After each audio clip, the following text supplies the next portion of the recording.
હાલો બેનો, જય શ્રી કૃષ્ણ। આજે હું બનાવીશ પાલકની પૂરી। પૂરી બનાવવા માટે આ રોટલીનો લોટ છે, એક મોટો વાટકો, 2 ચમચી રવો છે ને નમક, મરચાં લીલા અને ધાણા જીરું, અને આમાંથી આપણે 2 ચમચી જેટલું દહીં નાખશું। હવે આપણે આ પાલક છે એક પૂણી લીધી છે, 2 થી 3 પાણીએ ધોઈ લીધી અને રાખી છે। હવે આપણે એને કટ કરીને એક વાસણમાં, પાનને આપણે થોડા ગરમ ઉકાળી લઈએ, આમ દાંડલી કાપીને, તો પાન થોડા ઢીલા પડી જાય પછી આપણે ક્રશ કરશું, અને ઝાઝી વાર ઉકાળવાના નથી, 1 મિનિટ અડધી મિનિટ જેટલા જ ઉકળશે ત્યાં પાન ઢીલા પડી જશે અને એવી ક્રશ સરસ થાય, એનો રસ સરસ થાય, એની આપણે પૂરી બનાવવી છે।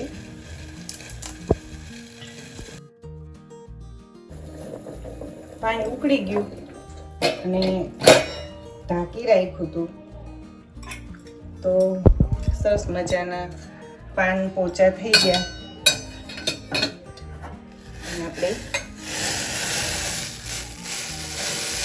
એક મિક્સર જારમાં કાઢી લઈશું અને પછી આપણે ઠરવા દઈશું।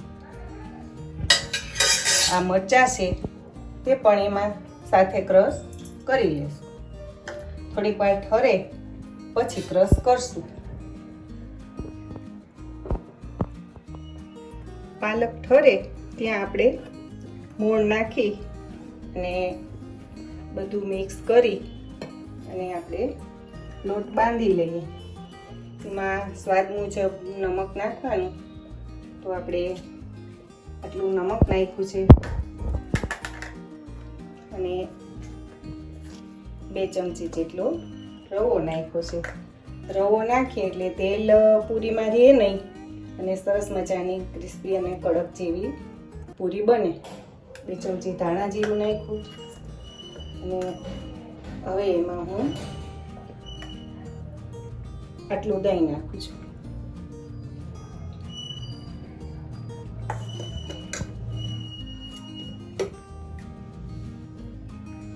અને આટલું મોણ નાખ્યું છે। હવે આપણે આને મિક્સ કરી લઈશું। પછી આપણે પાલક ક્રશ કરી અને એના જે રસ થાય એનાથી આપણે પૂરીનો લોટ બાંધવાનો છે, એટલે આપણે પૂરી બનશે, પાલકની પૂરી લીલી બનશે એ રીતે।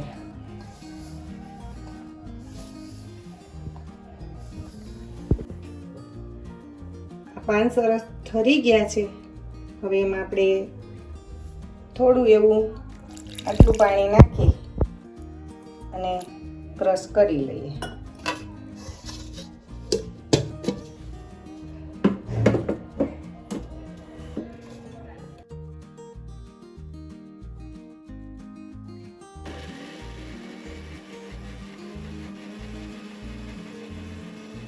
ક્રશ થઈ ગયું છે પાલક। હવે આપણે એને જે આપણે મોણ, મીઠું, દહીં, રવો બધું નાખ્યું, તો આને ગાળવાની ના હોય, કેમ કે આપણે પૂરી બનાવવી છે, તો પાલકની ગાળવાની ના હોય, અને એના મિશ્રણથી આપણે લોટ બાંધશું, એટલે જો ઘટે તો પાણી નાખશું, નહીંતર તો એનાથી જ બંધાઈ જશે અને એકલી પાલકની પૂરી સરસ મજાની લીલી થશે।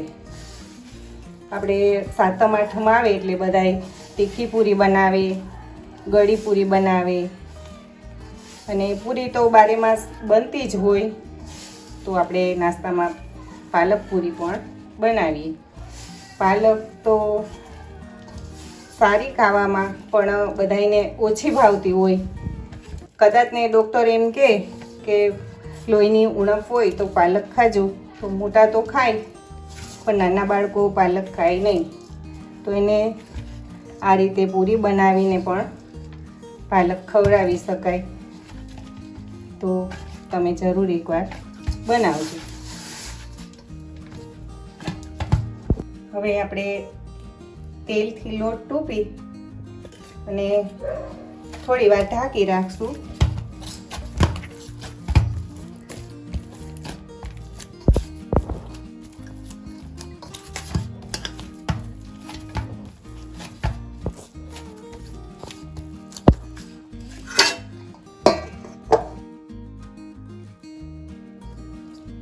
હવે આપણે જોઈ લઈએ લોટ સરસ મજાનો સ્મૂથ ને સરસ પૂરી બને એટલો મસ્ત બની ગયો છે લોટ. તો હવે આપણે લુવા કરી લઈએ. પહેલાં તો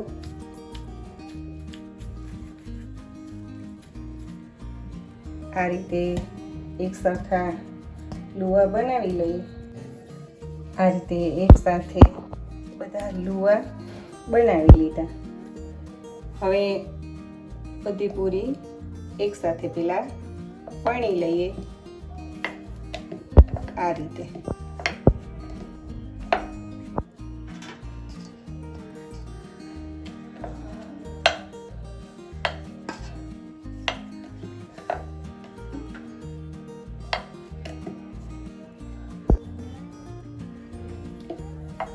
આપણે એક સાથે બધી પૂરી વણી લીધી અને હવે આપણે તેલ ગરમ થવા મૂક્યું છે.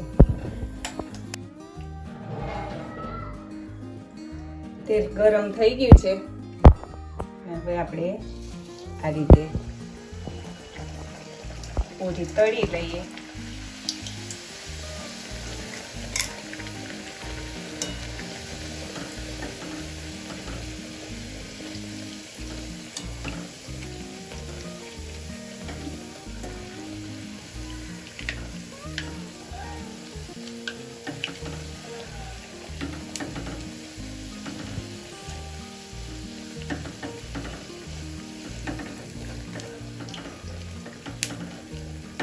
આ રીતે બધી પૂરી એક સાથે આપણે તળી લઈશું.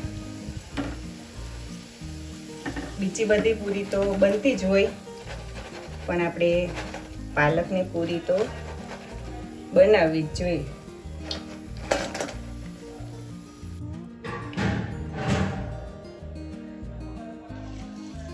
આ રીતે તેલમાં જેટલી સમાય, 4 પૂરી કે 3 કે 4 કે 5 પૂરી સમાય એટલી ઉમેરવાની. થઈ ગઈ છે તૈયાર પાલકની પૂરી. આ રીતે તમે એકવાર જરૂર ટ્રાય કરીને બનાવજો અને બહુ ટેસ્ટી અને મસ્ત બને છે પૂરી. તો તમે એકવાર જરૂર ટ્રાય કરજો. અને જો મારી પાલક પૂરીનો વિડીયો ગમ્યો હોય તો લાઈક કરજો, શેર કરજો અને મારી ચેનલને સબસ્ક્રાઈબ કરજો. એમાં બધાએ સાથ સહકાર બહુ આપ્યો છે અને તલનો વિડીયો છે એમાં આપણે 1 લાખ ઉપર થઈ ગયા છે. તમે બધાએ સપોર્ટ કરજો.